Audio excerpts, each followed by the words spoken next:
الحمد للہ رب العالمین والصلاة والسلام علی سید المرسلین وعلی آلہ واصحابہ اجمعین اما بعد فاعوذ باللہ من الشیطان الرجیم بسم اللہ الرحمن الرحیم اللہم صلی علی محمد وآل محمد۔ حضرت خواجہ معین الدین چشتی اجمیری رحمۃ اللہ تعالی علیہ، پھر ان کے مرید تھے حضرت خواجہ قطب الدین بختیار کاکی رحمۃ اللہ علیہ، پھر ان کے مرید تھے خواجہ فرید الدین مسعود گنج شکر رحمۃ اللہ تعالی علیہ، پھر ان کے مرید تھے خواجہ نظام الدین اولیاء امیر خسرو۔ یہ ایک چین ہے ہند الولی بزرگ کی۔ تو حضرت خواجہ بختیار کاکی جو حضرت فرید الدین مسعود گنج شکر کے پیر ہیں اور خواجہ معین الدین اجمیری کے خلیفے ہیں، مرید ہیں، خواجہ بختیار کاکی رحمۃ اللہ تعالی علیہ نے جب وہاں پر اتنی محنت کی، اتنی دین کی تبلیغ کی، تو ان کو یہ رتبہ ملا کہ جو وہاں کا بادشاہ تھا بادشاہ شمس الدین، وہ ان کا مرید ہو گیا، وہ بھی ان کا مرید ہو گیا۔ اب پیر خواجہ معین الدین وہ اجمیر میں اور خواجہ بختیار کاکی انہوں نے جو ہے دلی میں وہاں پر تبلیغ کرتے تھے دین کی۔ اب ان کے خلاف دشمنوں نے پروپیگنڈا شروع کر دی، ان کے خلاف جو ہے دشمن ان کے لیے جو ہے وہ طرح طرح کی باتیں کرنے لگے، ان پر الزام لگانے کی سازشیں کرنے لگے۔ تو ایک بار بادشاہ وہ جیسے اپنی عدالت لگائے بیٹھا تھا تو وہاں پر ایک عورت آئی، روتی ہوئی آئی۔ اس نے کہا میرے ساتھ بڑا ظلم ہوا ہے، میرے ساتھ بڑا ظلم ہوا ہے۔ تو اس نے جب رونے کی آواز سنی تو بادشاہ جو تھا شمس الدین، اس نے کہا اس کو بلاؤ، اس سے میں پوچھوں گا کہ تمہارے ساتھ کون سا ظلم ہوا ہے۔ اس نے اس کو منگوایا، اس عورت سے پوچھا، اس عورت نے کہا کہ میرے ساتھ ایک چھوٹا سا اس کے پاس بچہ بھی تھا 2 ماہ کا۔ اس نے کہا کہ میرے ساتھ ایک نے ظلم کیا ہے، میرے ساتھ جو ہے غلط اس نے رویہ اختیار کیا اور یہ مجھ سے بچہ ہو گیا ہے، اب وہ مجھ سے دور بھاگ رہا ہے۔ تو بادشاہ نے کہا مجھے بتا، اس شخص کا نام بتا، تو میں ابھی اس کو یہاں پر منگوا کے سزا دیتا ہوں۔ وہ عورت کہنے لگی کہ تو اس کو سزا نہیں دے گا۔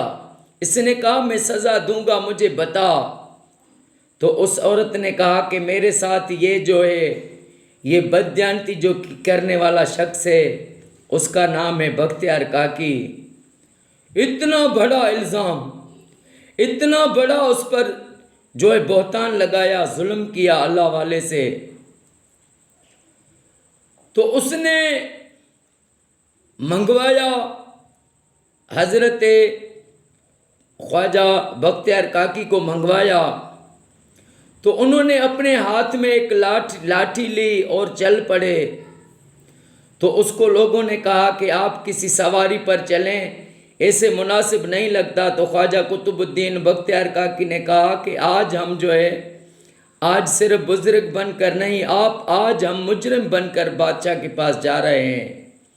جب وہاں پر پہنچے تو بادشاہ کھڑا ہو گیا، اس نے کہا کہ آپ کے لیے، وہ تو اس کا مرید تھا، لیکن اس نے کہا کہ یہ آپ کے لیے اتنا بڑا جو ہے الزام دے رہی ہے، اس کی کیا صداقت ہے؟ خواجہ بختیار کاکی نے کہا کہ اس کو کہو کہ گواہ پیش کرے۔ اس نے، ان کی تو سازش تھی، اس نے 4 گواہ پیش کیے۔ وہ بھی کون تھے؟ جو کلمہ پڑھنے والے۔ اللہ کرے کبھی کلمہ پڑھنے والے بک نہ جائیں۔ جب کلمہ بھرنے والے بک جاتے ہیں تو بڑے ظلم ہوتے ہیں۔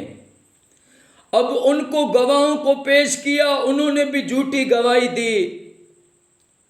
تو خواجہ بختیار کاکی رحمت اللہ علیہ نے کہا کہ یہ 3 دن کے لیے فیصلہ ملتوی کر دیں، اس کے بعد جو ہے آپ تاریخ رکھ دیں، میں بھی آؤں گا، یہ بھی آئیں گے۔ تو بادشاہ نے 3 دن کا ٹائم دیا، وہ لوگ چلے گئے، خواجہ بختیار کاکی بھی واپس چلا آیا، بہت رویا، جیسے رات کو اس کو نیند آ گئی تو خواب میں، اس کے خواب میں جیسے اس نے رات کو سونے سے پہلے جا رہا تھا تو اس نے ایک بار اپنا منہ اجمیر کی طرف کر کے اور کہا، اجمیر کی طرف منہ کر کے کہا کہ یا معین الدین، میں کوئی لاوارث ہوں، آپ کے ہوتے ہوئے مجھ پر اتنا الزام لگے، جس دکھ وچ یار راضی میں سکھ نو چلے پاواں۔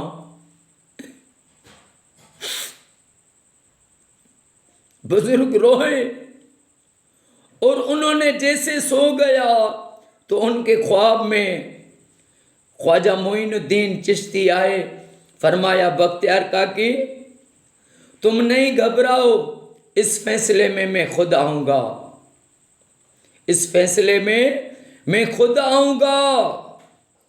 اور جب فیصلہ کا وہ ٹائم ہوا، سب نے دیکھا، سب آ گئے، کہا کہ بختیار کاکی تو نہیں پہنچا ابھی جیسے یہ انتظار تھا۔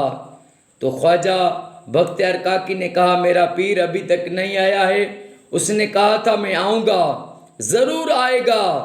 ابھی اس انتظار میں تھے کہ خواجہ معین الدین چشتی اجمیری وہ بھی تشریف فرما ہوئے۔ وہ جیسے ہی آئے تو اس نے کہا کہ قطب الدین کیا تجھ پر اس عورت نے الزام لگایا ہے؟ کہا جی سرکار، اس نے الزام لگایا ہے مجھ پر۔ ان کو گلے لگ کے اپنے پیر کو بہت رویا۔ تو خواجہ معین الدین چشتی نے فرمایا تو بختیار کاکی کیوں روتا ہے؟ کیا تو یوسف سے بڑھ کر شان والا ہے؟ اس پر الزام نہیں لگا تھا؟ اللہ بڑا کریم ہے، تو نہیں گھبرا، اللہ مظلوم کی مدد کرتا ہے، تو رو نہیں۔ اب جب وہاں پر خواجہ معین الدین چشتی نے بادشاہ کو کہا کہ ان گواہوں کو بلاؤ، ان گواہوں کو بلایا اور یہ کہا کہ اگر یہ گواہ ابھی نہیں گواہی دیں گے تو ان کو میں کوڑے مرواؤں گا، 80 کوڑے لگواؤں گا۔ تو انہوں نے آ کر جھوٹ کی گواہی دے دی۔ اب جب گواہی ہو گئی، خواجہ معین الدین چشتی اجمیری سجدے میں گر گئے اور کہنے لگا یا اللہ، میں ہندوستان میں تیرے محبوب کے حکم سے آیا، تیرے محبوب کے حکم سے آیا، تیرے محبوب کے حکم سے آیا اور دین کی تبلیغ کا پیغام عام کیا۔ آج تو میری مدد کر دے یا اللہ، اس بچے کو حکم دے کہ یہ بات کرے، گواہی دے حقیقت کی۔ اب جس نے لوگوں نے سنا وہ کہنے لگے یہ چھوٹا بچہ اور یہ کیا گواہی دے گا؟ خواجہ معین الدین نے فرمایا ان اللہ علی کل شیء قدیر، تم نہیں گھبراؤ، دیکھو یہ اللہ اس کو حکم دے گا، یہ بچہ جو ہے گواہی دے گا۔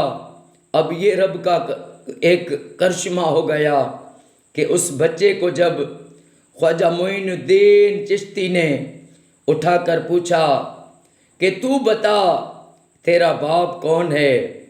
تو اس معصوم بچے نے پہلے پڑھا بسم اللہ الرحمن الرحیم، 2 مہینے کا بچہ، اس نے یہ پڑھا اور بتایا کہ وہ جو اس محفل میں فلاں سردار بیٹھا ہے یہ میرا باپ ہے۔ جب اس کی گواہی ہوئی وہ جھوٹے ثابت ہو گئے تو اس کی خواجہ قطب الدین بختیار کاکی کی جو ہے عزت بلند ہو گئی۔ اب خواجہ معین الدین چشتی نے اس کے ہاتھ میں ہاتھ دیا اور فرمایا آؤ چلیں۔ اب سب لوگ اس کے پیروں میں گر گئے کہ بس معافی دیں، جنہوں نے الزام لگایا ان کو تو اللہ نے خوار کیا، آپ ان کو یہاں پر ہی چھوڑے۔ فرمایا نہیں، میرے قطب دین کو تم نے بہت ستایا ہے، وہ یہاں پر نہیں رہے گا، میں ساتھ اس کو اجمیر لے جاؤں گا۔ پھر لوگ اس کے پیروں پر گر پڑے کہ آپ اس وجہ سے ان کو یہاں پر چھوڑیں کہ آقا کے دین کی جو ہے پیغام پھیلائے اور جو ہے ہمیں دین کا درس دے، ہمیں اللہ کی راہ پہ چلائے۔ جب سب پیروں پر گرے تو خواجہ معین الدین چشتی نے فرمایا اے قطب الدین اب تو یہاں پر رہے، اب قیامت تک تجھ پر کبھی کوئی الزام نہیں آئے گا۔